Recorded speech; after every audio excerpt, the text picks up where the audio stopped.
नमस्कार, स्वागत है आप सभी का न्यूज अपडेट में। मैं हूं आपके साथ सिद्धांत त्रिपाठी।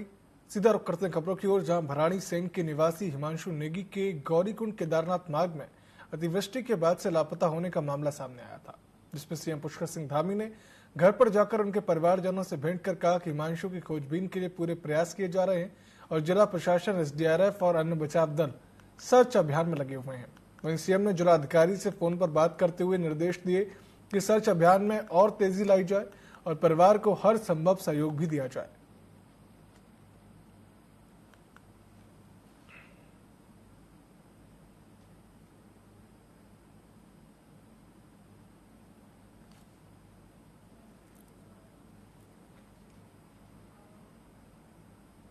विधानसभा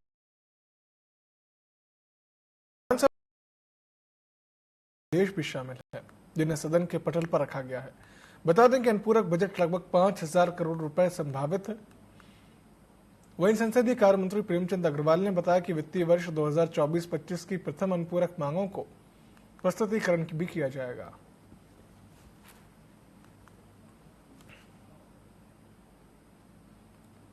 देखिए, आप जानते हैं कि आज बहुत महत्वपूर्ण दिन है विधानसभा सत्र के लिहाज से। आज 8 विधेयक टेबल किए जा रहे हैं, जिसमें अनुपूरक बजट भी है। इसमें बहुत गंभीरता से भाग लेंगे और सरकार उसके लिए तैयार है। विपक्ष का काम आज कोई मुद्दा तो उनके पास है नहीं, तो यदि वो कुछ इस प्रकार का विरोध करें तो नाम ही विरोधी दल है, तो विरोध तो करेंगे ना। भराड़ी सैन विधानसभा के बाहर कांग्रेस विधायकों ने नेता प्रतिपक्ष यशपाल आर्य के नेतृत्व में केंद्रीय जांच एजेंसियों का दुरुपयोग कर विपक्षी नेताओं के खिलाफ कार्रवाई करने के विरोध में सीडीओ में धरना देकर प्रदर्शन किया और जमकर नारेबाजी की।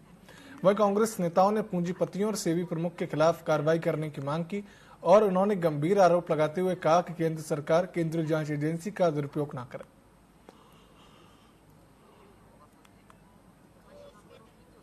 अडानी समूह हिडनबर्ग की रिपोर्ट में साफ तौर से कहा गया है कि अडानी समूह को मानकों को ताक पर रखते हुए बात करते हैं कि बहुत बड़ी धनराशि कर्ज दिया जा रहा है, जिससे छोटे समूह हैं जो हमारे निवेशक हैं, उनको जो छोटे बड़े निवेशक हैं उनको कुचलने का भी एक प्रयास है। इसी को मांग को लेकर नेता विपक्ष माननीय राहुल गांधी जी ने और विपक्ष ने इस मांग को प्रमुखता से उठाया और मांग की कि इसकी जांच होनी चाहिए। काशीपुर में एक युवती की आत्महत्या करने के मामले में कार्रवाई को लेकर हिंदूवादी संगठनों ने घेराव कर दिया है। वहीं धरना प्रदर्शन कर रहे लोगों ने पुलिस को शिकायती पत्र देकर युवक के खिलाफ सख्त कार्रवाई करने और लिव इन रिलेशनशिप में रह रहे लोगों की जांच करने की मांग की है। वहीं लोगों ने आरोप लगाते हुए कहा कि मृतका को बीते लंबे समय से ब्लैकमेल करके परेशान किया जा रहा था, जिसके चलते युवती ने आत्महत्या करने का कदम उठाया है।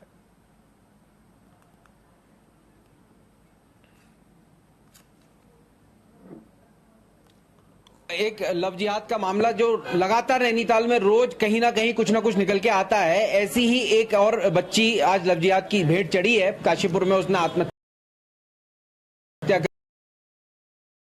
और इन सब चीजों की बहुत नितांत आवश्यकता है। अगर लिव इन में रह रहे हैं 3-3, 4-4 लड़कियां एक लड़के के साथ रह रही हैं, एक मुस्लिम लड़का 3-3, 4-4 हिंदुओं लड़कियों के साथ रह रहा है, कैसे ये रह रहा है? और लिव इन में अगर रह रहे हैं तो कैसे बिना सर्टिफिकेट के ये आपस में रह रहे हैं, कैसे ये नेक्सस चल रहा है? इस सब को देखते हुए हम आज थाने में आए हैं। हम ये निवेदन करते हैं कि एक जांच शुरू की जानी चाहिए जो लिव इन में रहते हैं उन लोगों के खिलाफ। पूरे नैनीताल में एक बृहद सर्च ऑपरेशन करना चाहिए। दूसरा, जो जांच करना चाहिए, ये हम लोगों की मांग है। एक लड़की रुद्रपुर, ये काशीपुर में कल उसने आत्महत्या की है शाम को, तो उसी बारे में हम लोग यहाँ अभी बैठे हैं। नैनीताल में देवीधुरा बेलस बसानी मोटर मार्ग 3 दिन से बंद होने के बाद अब ग्रामीणों के सब्र का बांध टूट गया है, जिसके चलते ग्रामीणों ने जोलकोट PMJSY कार्यालय में प्रदर्शन किया और सरकार के खिलाफ जमकर नारेबाजी की। उनका कहना है कि आपदा के बाद अब तक सड़क नहीं खुली है, जबकि जिला मुख्यालय के पास ही ये सड़क है। ग्रामीणों ने चेतावनी दी है कि अगर पापड़ी के पास बंद सड़क को जल्द नहीं खोला गया तो उग्र आंदोलन भी करेंगे।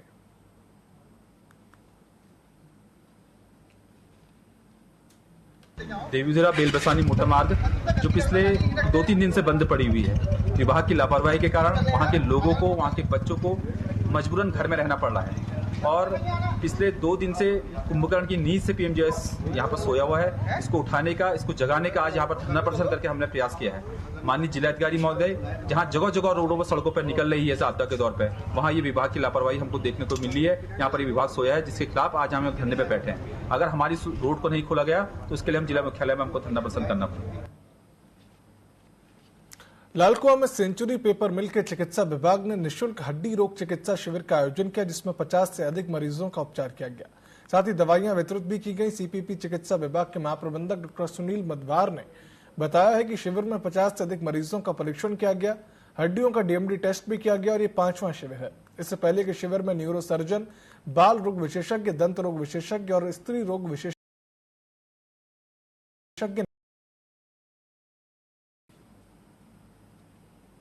हड्डी रोग विशेषज्ञ आए हैं जो जितनी भी हड्डी की रोग है, जितनी हड्डी के जैसे आर्थराइटिस है या कोई फ्रैक्चर हो गया है पहले का, या माल यूनियन है, नॉन यूनियन है, इस तरह की कोई भी हड्डी की प्रॉब्लम को देखने के लिए वो आए हैं। दूसरा बीएमडी एक टेस्ट हो रहा है, बोन डेंसिटोमेट्री, जिसमें बोन की स्ट्रेंथ का जो है वो देखा जाता है कितनी नॉर्मल है या कहीं वीक है बोन, ऑस्टियोपोरोसिस तो नहीं है, इस चीज की जांच हो रही है।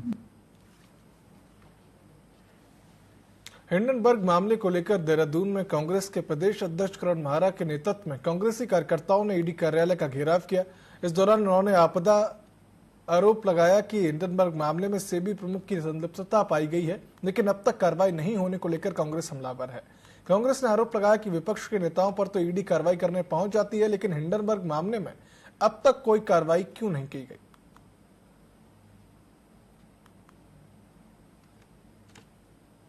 देखिए, आक्रोश को आप देख रहे हैं किस कदर आक्रोश है। जिस तरीके से बीजेपी सरकारी संस्थाओं का दुरुपयोग कर रही है, ईडी सीबीआई का इस्तेमाल राजनीतिक टूल के रूप में कर रही है। जो भाजपा में चले जाए उनके ईडी सीबीआई की जांचें कहाँ गई पता नहीं। येदियुरप्पा, नारायण राणे जैसे कई लोग हैं, वहीं राहुल गांधी जैसे लोग जो ईमानदार हैं और सरकार के खिलाफ लगातार मुखर हैं, उनके खिलाफ ईडी और सीबीआई की जांचें बैठाई जा रही हैं। उनको डराने की कोशिश हो रही है। कांग्रेस डरने वाली उसकी पुष्टि कर रहा है। देखिए, जब से भाजपा की सरकार सत्ता में आई है, उसने सारी जो एजेंसियां हैं उनका दुरुपयोग करना शुरू कर दिया है और कुछ लोगों को फायदा पहुंचाने के लिए वो जो हमारे संस्थान हैं उनका दुरुपयोग करके जिस तरीके से कांग्रेस के नेताओं के लगातार छापेमारी करी। और आज जो हिंडनबर्ग की रिपोर्ट आई है जिसमें कि उन्होंने दिखाया कि अडानी अंबानी को फायदा पहुंचाने के लिए सेबी ने पूरी रिपोर्ट मैनेज करी है, उसके लिए पूरे देश में कांग्रेस धरना प्रदर्शन कर रही है। यह हमारे भारतीय राष्ट्रीय कांग्रेस की कॉल है पूरे देश में, क्योंकि ईडी का, सीबीआई का जिस तरह दुरुपयोग कर रहे हैं अपने कुकर्मों को छिपाने के लिए मोदी जी, मुख्यमंत्री दामे जी, मोदी जी की पूरी टीम पूरे देश को लूट के खा दिया है। और कांग्रेस के लोग जो बोलते हैं फिर राहुल गांधी के पीछे ईडी छापे की तैयारी हो रही है, ये शर्मनाक ईडी अपराधी।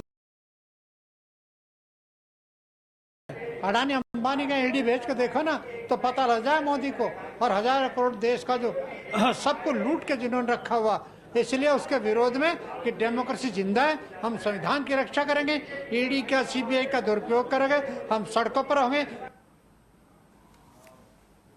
दिनेशपुर के वार्ड नंबर 2 में संदिग्ध परिस्थितियों में युवक की मौत होने से सनसनी फैल गई।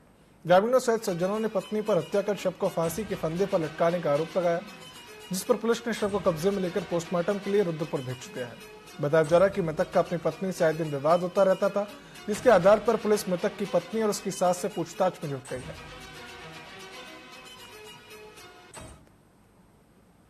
हमने आकर देखा वो डेथ हुआ पड़ा है और लेडीज को, उनके घरवाली को जो है पुलिस वाले ले जा रहे हैं। और बाकी वारदात कह रहे हैं कि कोई आया था साथ में, ऐसा कोई लड़का, ऐसे वो रिकॉर्ड को कैमरे के रिकॉर्ड में मिला है। देखिए, यहाँ पे सूचना प्राप्त हुई थी दिनेशपुर के मोतियापुर क्षेत्र में कि यहाँ पर एक व्यक्ति की बॉडी मिली है संदिग्ध हालातों में, जिसका नाम भोला है।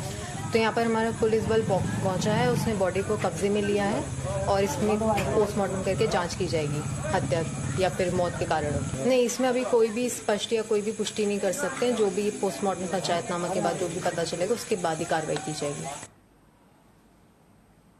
मसूरी में लगातार हो रही बारिश से भारी नुकसान हो रहा है। पिक्चर पैलेस बस अड्डे पर भारी भूस्खलन के कारण यात्री आश्रय स्थल सहित विद्युत ट्रांसफार्मर क्षतिग्रस्त हो गए। वहीं आंदोलनकारी देवी गोदियाल का सावित्री होम स्टे भी खतरे की जद में आ गया। यहां देखा जा सकता है कि एक बड़ा ओक का पेड़ भूस्खलन की चपेट में आया, जो कभी सावित्री होम स्टे के ऊपर गिर सकता है। वहीं नुकसान का जायजा लेने के लिए कैबिनेट मंत्री के प्रतिनिधि भाजपा नेता के साथ वहां मौके पर पहुंचे। उन्होंने नगर निगम प्रशासन और डीएफओ से फोन पर बात कर जद में आए पेड़ को हटाने की मांग की है। साल भी यहाँ पर जो रामप्रिया हाउस है, इसके यहाँ पे कुछ पेड़ थे, वो पेड़ गिरे थे। और इस साल भी अभी आपने देखा होगा कि कल 1:30 बजे के आसपास यहाँ पर ये घटना हुई है। तो निश्चित ही जो मालिक है उनको जो है इस बारे में जानकारी होगी और मुझे लगता है कि अतिशीघ्र उनको यहाँ पे जो है अपने जो निर्माण कार्य है वो करना चाहिए। फॉरेस्ट विभाग के भी यहाँ पे लोग आए थे। रात भर से ही घबराए हुए हैं सब लोग और वो होम स्टे तो बंद ही कर दिया क्योंकि लगातार बारिश भी हो ही रही है और अभी भी बारिश होगी तो अभी भी कुछ और जा सकता है, जिससे जो है मेरा होम स्टे बिल्कुल खतरे की जद में है। बिल्कुल किसी टाइम भी कोई घटना हो सकती है। आपके होम स्टे के ऊपर एक बड़ा पेड़ भी है जो कभी भी गिर सकता है, तो इसको लेकर हाँ कार्रवाई तो हो रही है। कह रहे हैं कि हम अभी आ रहे हैं, कटवा रहे हैं। अब थोड़ा जल्दी हो जाता क्योंकि ये बिल्कुल एकदम रिस्क में है। किसी टाइम भी अगर बारिश भी होगी या धूप भी होगी तो गिरेगा ये तुरंत। हल्द्वानी में मानसून के मौसम में संक्रामक रोग और डेंगू मलेरिया जैसी घातक बीमारियां सामने आ रही हैं। वहीं खतरे को देखते हुए डीएम ने जिले के हर निकाय और नगर निगम के दवाओं की छिड़काव के लिए टास्क फोर्स गठित कर दिया है और सभी निकायों के अलग अलग वार्डों में फॉगिंग करवाने का भी काम शुरू कर दिया गया। वहीं सोर्स डिटेक्शन का अभियान भी तेजी से चलाया जा रहा है और स्वास्थ्य विभाग की टीम हर घर सर्वे और मॉनिटरिंग भी कर रही है। बरसात के मौसम से संबंधित बीमारियां होती है, उसके लिए हर नगर निकाय में छिड़काव के लिए टास्क फोर्स वगैरह वो सब नियुक्त कर दी गई है। जो विभागीय अधिकारियों की टीमें मॉनिटरिंग के लिए लगती है वो सब आदेश भी कर दिए गए हैं। निकायों के द्वारा कुछ एरियाज में फोगिंग कराने आरंभ भी कर दी गई है और सभी जो लार्वा चेकिंग है या सोर्स रिडक्शन के अभियान है वो भी चलाए जा रहे हैं। इस बार हमारे यहाँ पिछली बार की अपेक्षा केसेस जो है वो भी नगण्य है। वो कोई केस हमारे यहाँ सीरियस इस तरह के आए नहीं हैं। बरसात के मौसम नैनीताल डीएम के निर्देश पर सिटी मजिस्ट्रेट और नगर निगम ने एक बार फिर अतिक्रमणकारियों के खिलाफ अभियान तेज कर दिया। टीम ने रेहड़ी, फूड वैन और रेहड़ी पटरी वालों पर कार्रवाई की। नगर आयुक्त ने बताया में सख्ती शुरू कर दी गई है।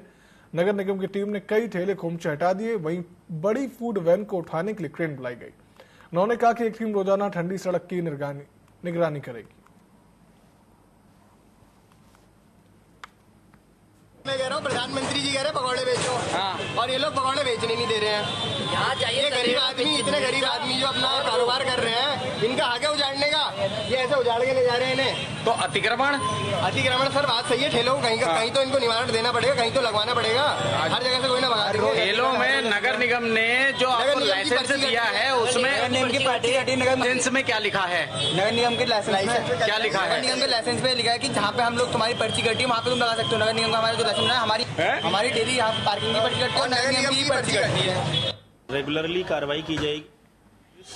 नगर निगम, सिटी मजिस्ट्रेट, आरटीओ साहब सभी ने मिलकर के ये कार्रवाई की है। यहाँ पे शिकायतें मिल रही थी कि लोगों के द्वारा अवैध अतिक्रमण किया जा रहा है, पार्किंग में अतिक्रमण किया जा रहा है और कई दुकानों के माध्यम से असामाजिक कार्य भी किए जा रहे हैं। नशे के पदार्थ वगैरह भी बेचे जा रहे हैं, ऐसे भी संज्ञान में आ रहा है, जिसके कारण बच्चे, बूढ़े और महिलाओं को काफ़ी दिक्कत हो रही है। इसलिए यहाँ पर इसको अतिक्रमण को हटाने का निर्णय लिया गया है और आज हमारी टीम लगी हुई है। यदि कोई रह जाएगा तो उसको कल भी करेंगे और रेगुलरली हम लोग मॉनिटर भी करेंगे।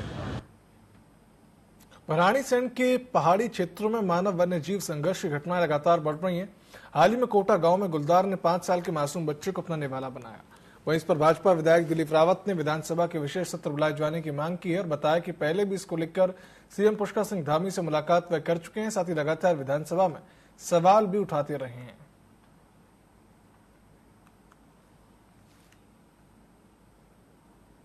विकास कार्य अवरुद्ध है। मेरे क्षेत्र में तो कई ऐसी हैं कि केवल 4 या 5 मीटर के लिए पुलिस सड़कें रोक दी गई हैं। तो मेरा नियम है कि मेरा निवेदन है सरकार से कि एक दिन का चिंतन करोगे, अपने आप दृढ़ता के साथ इन बातों को रखोगे तो केंद्र सरकार को, एनजीटी को, बाघ प्राधिकरण को हम अपनी बात से अवगत करा पाएंगे। कि बहुत सारे धनाढ़ लोगों ने उसमें अतिक्रमण कर लेते हैं, उनके ऊपर इतना सरकार, इतनी वन विभाग जो है शक्ति नहीं देता। लेकिन अगर कोई ग्रामीण व्यक्ति अगर थोड़ा सा भी कोई काम करता है तो उसके ऊपर दुनिया भर के नियम अधिनियम थोप दिए जाते हैं। तो हमने कहा कि इसके बारे में दोबारा चिंतन होना चाहिए और जो अवैध कब्जे हैं वो भी हटने चाहिए और जो लोगों को सहायता होनी चाहिए वो भी वन अधिनियम के अंतर्गत जो है उनका संशोधन करना चाहिए। अब विकास कार्य अवरुद्ध है। मेरे क्षेत्र में तो कई।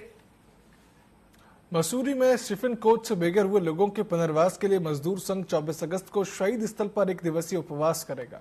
संघ ने एसडीएम को ज्ञापन सौंपा जिसमें बताया गया कि 84 परिवार 4 साल से बिना आवास के हैं।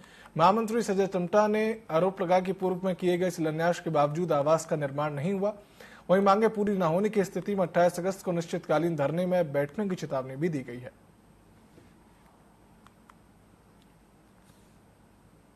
24 तारीख को जो हमारा उपवास है, अगर उस दिन हमारी जो मांगे पे अगर गौर नहीं की जाती है तो 28 तारीख से हमारा जो है अनिश्चितकालीन धरना रहेगा शहीद स्थल पर। और जब तक हमारी मांग पूरी नहीं होती तब तक हम उठने वाले नहीं। इसमें जो है मेन जो हमारे जो कैबिनेट मंत्री जी हैं श्री गणेश जोशी जी, वो इसमें कहे अगर उनकी इच्छा साफ होती तो आज कब का जो है मजदूरों को आवास मिल जाते। मगर कहीं ना कहीं हमें लगता है कि सरकार की तरफ से और मंत्री जी की तरफ से ढीलापन चल रहा है।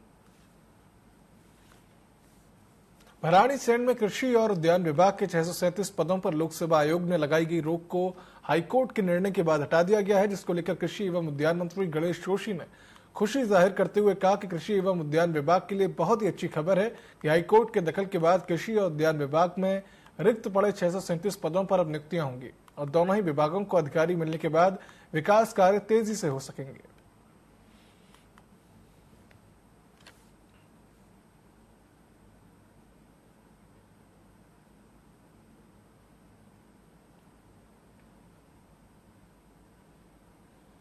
नए अधिकारी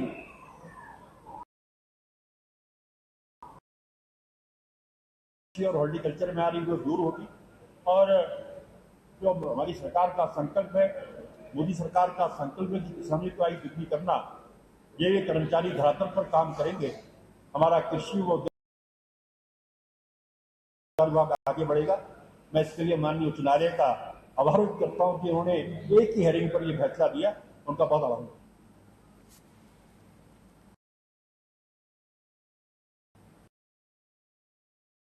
पर पूर्व पहले पुलिस को युवक की गुमशुदगी की रिपोर्ट भी दर्ज करवाई थी, लेकिन पुलिस कभी तक युवक को नहीं खोज पाई, जिससे परिजन और ग्रामीण हताश होकर पुलिस की कार्यप्रणाली पर ही सवाल उठा रहे हैं। तो पुलिस ने सीसीटीवी पर चेक कर बताया कि युवक ने अपने खाते से अलग अलग लोकेशन से कई बार पैसे निकाले। वहीं परिजनों ने पुलिस से युवक को जल्द खोजने की मांग की है। हम लोगों की एक बात ये समझ में नहीं आ रही है कि पहाड़ में रहने वाला बच्चा, 22 साल का बच्चा, जिसे कह रहे हैं कि उसकी लोकेशन बलरामपुर है, पुलिस कहती है वो ट्रेन से ट्रैवल कर रहा है, पुलिस कहती है वो दिल्ली पहाड़गंज में है, पुलिस कहती है वो जयपुर में। पहाड़ के एक सामान्य बच्चे को जो पहली बार घर से बाहर निकला हो, उसके लिए ट्रेन और नई जगह है बहुत अटपटी है। हमें शक है कहीं ना कहीं कि वो बच्चा किसी ट्रैप का शिकार हो गया है, वो किसी ऐसे गिरोह का शिकार हो गया है जो उसे न चाहते हुए भी शायद ऐसा कार्य करवा रहे हैं कि जो उसे न करना पड़ रहा हो। रेगुलरली अपनी लोकेशन निकाल रहा है और अभी देखने से ये लग रहा है कि लड़का बिल्कुल सेफ है और हमारी टीम्स कई बार गई हैं इसमें लड़के को ढूंढने के लिए, क्योंकि बार बार लोकेशन चेंज कर रहा है तो उस वजह से जो है लड़के को पहुंच पाना थोड़ा मुश्किल हो रहा है। बट हम इसमें शीघ्र इस लड़के को बरामद करके लाएंगे। बाराबंकी में शौच के लिए गए युवक की बेरहमी से हत्या कर दी गई और शव को तालाब में फेंक दिया गया। हत्यारों ने युवक को बेरहमी से मारा, गुप्तांगों को काटा और उसकी दोनों आंखें फोड़ दी। मृतक के पिता ने 5 लोगों पर हत्या का दर्ज कर 3 आरोपियों को गिरफ्तार भी कर लिया है।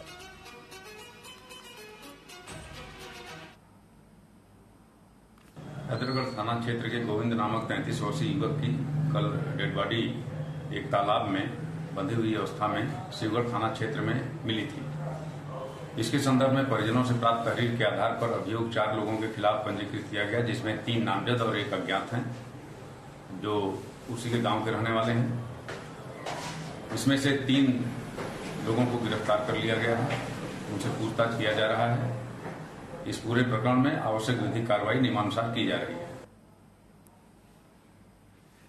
बिजनौर में 23 अगस्त से शुरू होने वाली पुलिस कांस्टेबल भर्ती परीक्षा की तैयारी पूरी कर ली गई। जिले में पुलिस भर्ती परीक्षा के लिए 12 परीक्षा केंद्र बनाए गए हैं। परीक्षा में सॉल्वर गैंग का हस्तक्षेप न हो सके, इसलिए परीक्षा केंद्र पर ड्रोन कैमरे से देखभाल की जाएगी और परीक्षा केंद्र के हर गेट पर सीसीटीवी कैमरे भी लगाए गए हैं। परीक्षा का नोडल अधिकारी एसपी देहात राम अर्ज को बनाया गया है। नोडल अधिकारी ने सभी परीक्षा केंद्रों का निरीक्षण कर संबंधित अधिकारियों को आवश्यक दिशा निर्देश भी दिए हैं।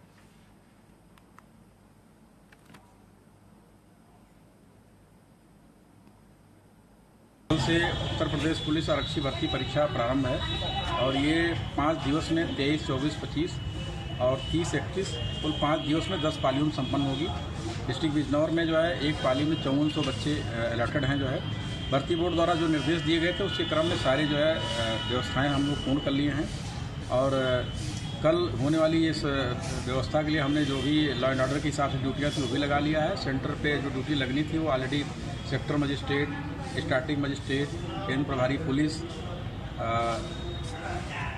कैमरा देखने के लिए हमारे सभी जो कैमरे केंद्र बनाए गए हैं।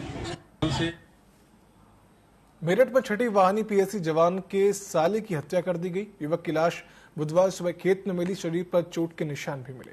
युवक को गोली लगा शव मिलने से इलाके में हड़कंप मच गई है। बताया जा रहा है कि युवक गुड़गांव में रहकर मॉडलिंग करता था। वह 2 दिनों से लापता था। फिलहाल पुलिस पूरे मामले की जांच कर रही है।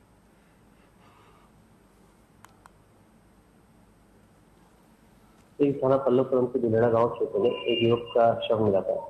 इसकी पहचान विवेक पुत्र वीरेंद्र सिंह के रूप में हुई है। ये परसों अपने घर से शाम को निकला था, तो वापस नहीं आया और शव का पोस्टमार्टम कराया जा चुका है और इसमें 3 टीमें फॉर्म की गई हैं। आसपास सीसीटीवी खंगाले जा रहे हैं और इसमें अभी अग्रिम कार्रवाई की जा रही है। न्यूज अपडेट में फिलहाल इतना ही। आप देखते रहिए TV24। नमस्कार।